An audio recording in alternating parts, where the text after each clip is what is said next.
India times news मध्ये आपले स्वागत आहे। पाहूया शहरातल्या ठळक घडामोडी। गत 7 वर्षांची परंपरा अखंडित राखत एकविरा मित्रमंडळ, छत्रपती मित्रमंडळ, नवजीवन मित्रमंडळ तसेच गावदेवी मित्रमंडळ यांच्या माध्यमातून अंबरनाथ पश्चिमेकडील नवीन भेंडीपाडा ते शिर्डी अशा पायी पालखी सोहळ्याचे आयोजन दिनांक 12 डिसेंबर रोजी करण्यात आले होते। सदर पालखी सोहळ्यासाठी प्रमुख अतिथी म्हणून शिवसेनेचे ज्येष्ठ माजी नगरसेवक तथा बांधकाम सभापती उमेशदादा गुंजाळ यांना विशेष आमंत्रित करण्यात आले होते। शिवसेना नाका कामगार सेल अध्यक्ष हमीदभाई सय्यद यांच्या प्रमुख अधिपत्याखाली तसेच दत्ता घोडके, शरद रोकडे, गणेश जावीर, लक्ष्मण जावीर, परशा जावीर अशा विविध मंडळ पदाधिकारी तथा कार्यकर्त्यांच्या विशेष नियोजनाअंतर्गत आयोजित सदर साई पालखी सोहळ्याचे सदर कार्यक्रमाचे प्रमुख अतिथी उमेशदादा गुंजाळ यांच्या हस्ते विधिवत पूजा अर्चा तसेच धार्मिक अनुष्ठानाच्या अनुषंगाने औपचारिक उद्घाटन करण्यात आले। 12 डिसेंबर रोजी नवीन भेंडीपाडा येथून निघालेली साई पालखी विविध वाटेतील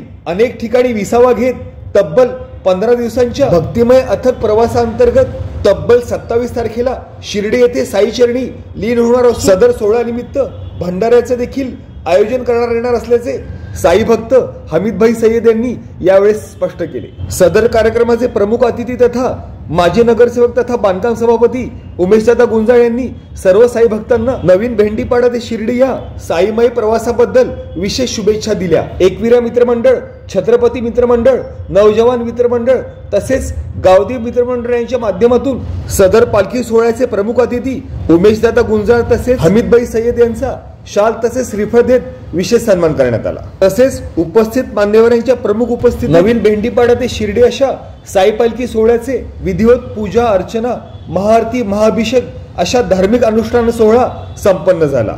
bureau report, India times news.